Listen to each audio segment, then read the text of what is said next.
All right, everybody. We've got more receiver stuff to get through. We are getting down to the bottom of the big boards. We are getting down to the guys who maybe won't even get drafted. Depends on how things swing on draft day, but they're still worth talking about. They still have NFL futures, probably. First up, we actually have a guy who I like a lot more than I should probably, and certainly more than most people. I like Anthony Gould of the Oregon State Beavers. This was a guy who tested well. This was a guy who got some positive attention at the combine, and I kind of like what I see here. 24 years old, so on the older side, but not critically so. 5'8", 174 pounds, no doubt about it. He's small, he's got short arms, he's a slot guy.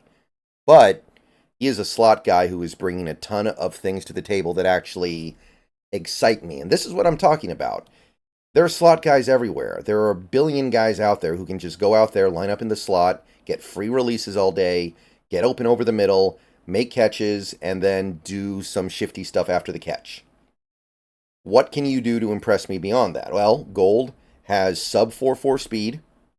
He's got real good acceleration, 93rd percentile. His vert was great. His broad was great, so he's very explosive. And he's got an above-average 20-yard shuttle, so that's change of direction right there. So testing, really good. Big boards, 6th round. CBS has him in the 5th. The aggregate has him in the 6th. So probably a mid-day 3 guy. Pretty productive the last couple years, not over the top. Last year, 44 catches, over 700 yards, 2 touchdowns. Drops too many passes, and he does have smaller hands, so maybe that's just intrinsic. I don't know. But he does have 9 drops over the last 2 years where he only has 71 catches, so that's troubling. At the collegiate level, he did actually manage to play inside and outside. I'm not suggesting that's going to work in the NFL. It probably won't, but he was able to play outside at Oregon State and do it well. His speed and acceleration can't be topped. Really, really good for a slot guy. He's dangerous at all levels of the field. You can send him deep and throw him deep routes, and he'll do it. You can have him run short routes. He'll get the ball, make things happen after the catch. He'll pick up short first downs. He'll go to the intermediate parts of the field. He can run routes everywhere. He's a run after the catch threat, like I said. Should be a good punt returner at the NFL level. Should be really good returning punts. So he's adding special teams value. And he can play through contact. Even though he's smaller and a little bit weaker than most of his guys, he's not afraid of contact, doesn't shy away from it, plays into it, and makes tough catches. So Anthony Gould is bringing some really nice qualities as a slot receiver here. Now, what is he not bringing to the table? What does he not have as an NFL player? Well, like I said, he'll probably be slot only in the NFL, just being realistic here. He's 5'8", 174 pounds, like probably a slot guy. And he's small, period. His arms are short, his hands are small, catch radius is small, not going to be able to bring in off-target throws because he just doesn't have the physical profile to go get it. He might be stuck to a relatively limited route tree in the NFL. Like, he's not necessarily a terrible route runner, but I think that his ability to run a lot of complex, innovative routes is going to be limited, and he drops too many passes. So I could see him maybe being a little Tank Dell-ish, maybe. And I think Tank Dell is going to be the player that people hope he ends up being. I don't think he's going to be that good, but he's a great athlete, going to be really good out of the slot, going to be a really good punt returner, and I hope he can get his route running abilities to where they need to be for him to truly excel. But even though it's a risk, I go 4th round on him. I'm more excited about him than most, so I will take the risk, and I know it's a risk because there's some things working against him, but I'll take him in the 4th round and feel okay about it. Okay. Next up, we have Lideatrick Griffin, which is, I'm guessing how it's pronounced, but I don't know. Wide receiver, Mississippi State. Actually, why did I put receiver here? It's implied. Mississippi State, don't know his age, short and small, kind of small arms, decent-sized hands, though. So we're talking about another smaller guy, 5'10", 181 pounds. Ran a good 40, but acceleration, lackluster. Explosiveness, pretty average. Change of direction, pretty bad. 7-second flat 3-cone, 4.35 20-yard shuttle, not very good. So mixed bag from the combine. Couple big boards have him undrafted. CBS has him going in like the 6th, early 6th. Database has him in the 6th, so could go one way or the other. Hard to read. Productive 2 years. 90 catches for over 1,100 yards, 8 touchdowns, 7 drops.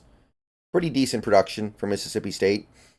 I think that he'll be a good return man in the NFL at the very least. If he can't find his way as a receiver, he'll be a good return man, which we care about that a little bit more than we usually do, don't we?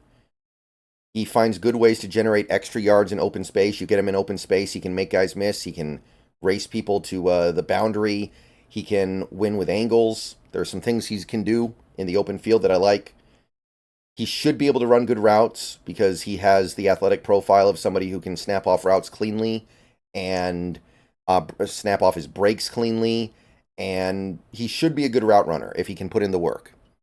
And he's one of these guys who understands to gear between different speeds when running his routes. So that's Lideatrick Griffin in the positive. The negatives would be he's not yet a good route runner. He's got to work on it. He should be able to get it, but it's not there yet.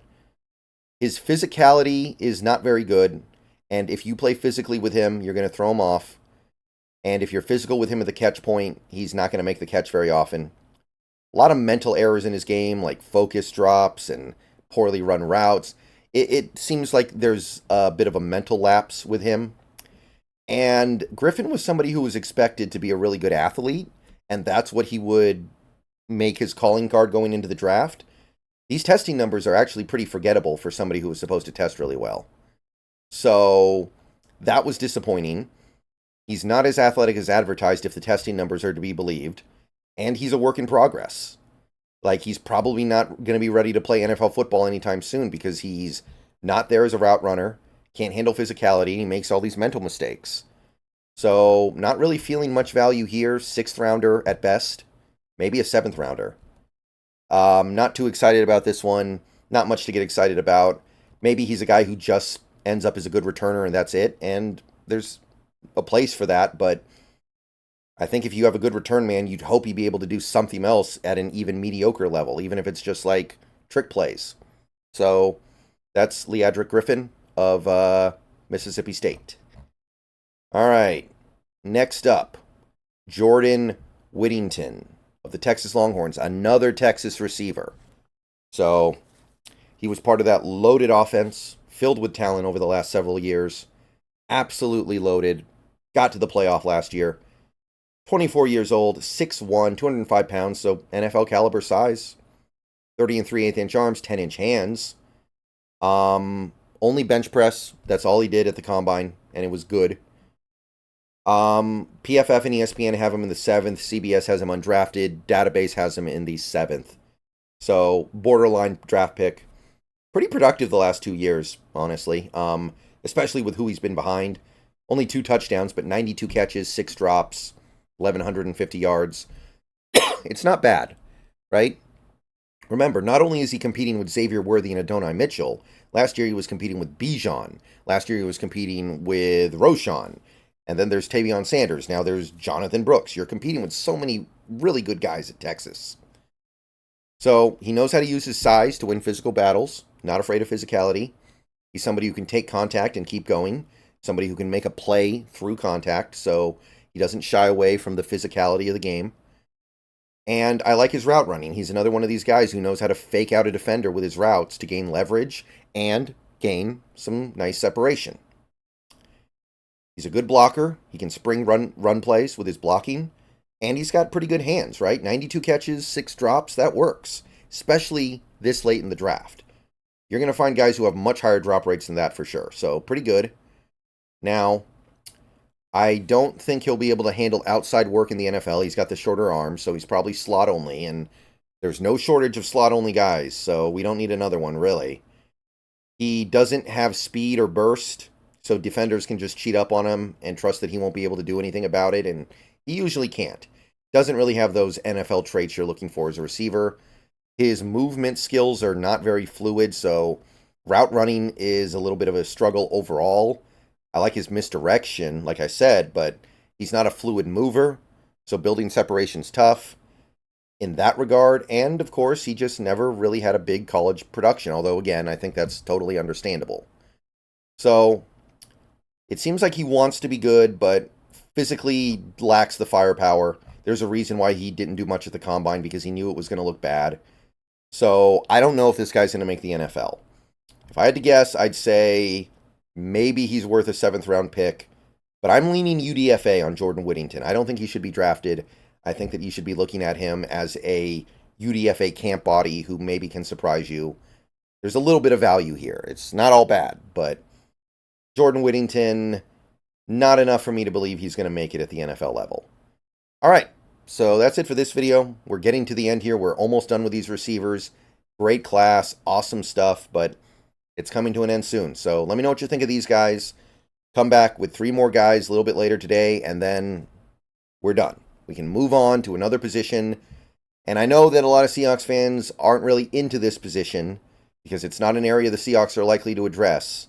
But at the same time, I think it's important to remember that, 1, the team can surprise you, and 2, it's still fun to talk about because these receivers are just that good.